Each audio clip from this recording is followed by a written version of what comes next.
à tous, on se retrouve pour une nouvelle vidéo avec IR Auto avec Antonin, donc pour vous présenter le CHR 2020 de Toyota. Donc voilà, vraiment Toyota, vous le savez, c'est vraiment l'hybride, c'est le lancement, et Antonin va vous parler du CHR.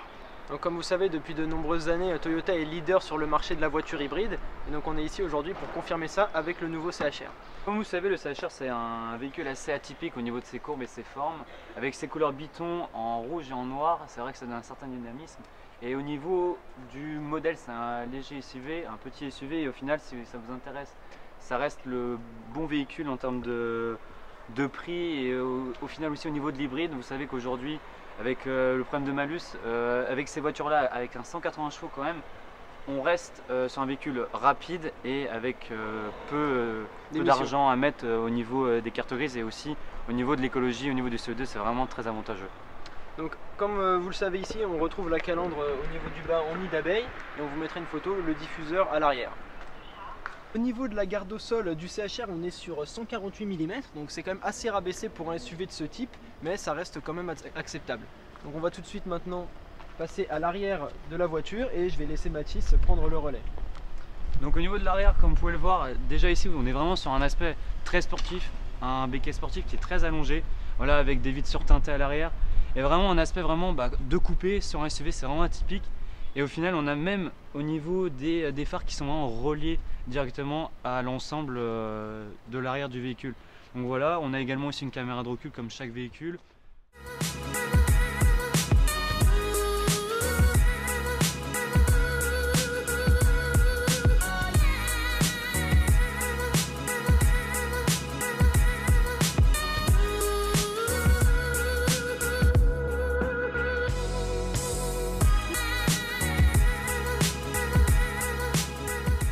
Du coup, maintenant, après avoir vu l'ensemble de l'extérieur, on va voir à l'intérieur. Donc tout d'abord, les sièges ils sont vraiment en Alcantara, donc voilà, c'est vraiment quand même un point positif.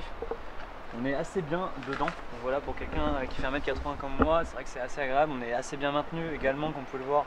Le siège, mais juste conducteur, va être électrique complètement. Le volant est assez particulier, c'est-à-dire qu'il est chauffant, donc voilà, il y a juste à activer une manip et il est chauffant. Également pour les sièges, voilà, il y a 3 volumes, donc c'est vrai que c'est assez agréable au niveau de ça. Pour le confort lors des trajets courts comme longs. L'interface multimédia, elle est pas très moderne, mais sur les nouvelles Toyota et notamment la prochaine Yaris, on nous promet une nouvelle interface, donc ça c'est bien. On a quand même ici, vous voyez le fonctionnement de comment marche le moteur hybride qu'on vous montrera tout à l'heure, donc avec les flèches, etc. C'est assez bien expliqué. Sinon pour le reste, on a quand même le son JBL, le Bluetooth, ainsi qu'une nouveauté, l'Apple CarPlay, pour désormais connecter votre iPhone directement au CHR, ainsi que le Toyota Touch & Go. Au niveau de là, vous pouvez voir que les clignotants sont un défilement arrière comme avant. La caméra de recul est assez intuitive, elle est placée juste ici à l'arrière, donc voilà, c'est assez dissimulé, et au final ça donne un certain cachet sobre. Au niveau du coffre, on est sur une gamme à 360 litres, donc voilà, pourquoi c'est plus petit que l'ancien modèle? Tout simplement parce qu'on est sur 180 chevaux, et au final les batteries par conséquent prennent plus de place. Donc voilà, c'est un mal pour un bien, mais voilà, on reste sur un espace assez gros pour un SUV. Donc voilà, je ne dis pas de partir en vacances à 5, c'est un peu compliqué, mais en ville, ou même si vous partez en vacances à 2 ou à 3, voilà, c'est quand même assez confortable et raisonnable. Donc au niveau du moteur, vous pouvez le voir qu'on a le moteur normal, le thermique, et à côté l'électrique.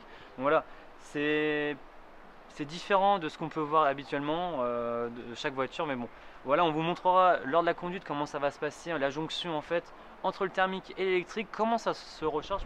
Donc pour ouvrir l'arrière du CHR, c'est ici, incrusté directement dans le montant de la porte. Hop. Donc comme vous voyez ici, comme à l'avant d'ailleurs, on a les marchepieds en alu. Hop, quand on se met ici, on a le porte-gobelet, ça peut être pratique notamment pour les enfants. Par contre, il manquerait peut-être de rangement dans les portes, mais ici, vous le voyez, comme Mathis est à côté de moi, on a quand même assez d'espace à l'arrière. Qu'est-ce que tu en penses, Mathis, de l'habitabilité du CHR? Bah franchement, toi comme moi, on est grand, et au final on a assez d'espace, et ça donne vraiment une bonne ambiance à l'intérieur du véhicule, quoi. Et maintenant, direction la conduite. L'intérêt du moteur hybride, comme vous le savez, c'est d'économiser forcément du carburant, et donc par la même occasion de rouler en électrique une partie du temps de trajet. Donc en ville, là on est dans les petites rues à Chartres, c'est quand même appréciable. Et donc le système, il s'articule de cette façon là, que vous avez juste sur le schéma ici, donc c'est très bien expliqué d'ailleurs en direct. Donc quand on freine, la voiture recharge la batterie, Et ensuite, quand on accélère et que par exemple là vous voyez qu'on va accélérer au feu vert, on va tout simplement passer en mode électrique. Et ici en fait vous n'avez pas de compteur, écoutez juste. Voilà, là on repasse en mode électrique.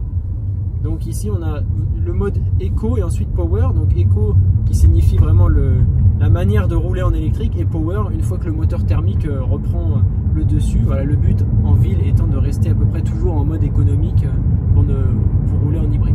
On a aussi toutes les aides à la conduite, à savoir le régulateur de vitesse adaptatif qui se situe juste ici. Donc la voiture elle ralentit toute seule quand on arrive par exemple derrière une voiture à un feu rouge. Tout ce qui est franchissement de ligne, aide au stationnement intelligent aussi. Bon, ça demande un petit peu de pratique, mais c'est de très bons outils pour une voiture. On va vous montrer juste après comment la voiture réagit quand on accélère un petit peu plus. Et justement voilà, parce que c'est vrai que l'inconvénient de Toyota avant c'était que ça montait dans les tours et c'était insupportable certaines fois. Donc on entendait tout le temps, donc là on va voir. Apparemment on l'entend un petit peu moins et la sonorisation est meilleure. On va tester ça tout de suite. Du coup on s'est mis en mode sport pour voir un petit peu comment ça fait, et là vous voyez que les deux moteurs sont activés, thermique et électrique. On sent quand même qu'il y a un peu plus de peps, et là on a toujours le bruit en fond et aucune transition de vitesse puisqu'évidemment il n'y a pas de mode de vitesse en fait, mais voilà on a quand même un peu plus de peps sur ce niveau là. Donc, en conclusion sur ce Toyota CHR qu'on a eu la chance de vous faire découvrir aujourd'hui, on a vraiment découvert toute l'utilité de l'hybride, notamment sur ce SUV là. Avoir un SUV 184 chevaux sans malus avec très peu d'émissions de CO2, c'est quand même très intéressant. On voulait remercier la concession Toyota de Chartres qui nous a prêté gentiment ce véhicule, le CHR. Donc n'hésitez pas à aller en concession qui sera affichée au niveau de l'adresse en bas de l'écran. Donc n'hésitez pas aussi à aller bien sûr partager la vidéo, laisser des commentaires, des pouces bleus, à s'abonner également, ça nous fait grandir bien sûr. Allez voir notre Instagram, notre Facebook et laissez au maximum de commentaires pour la suite. Salut!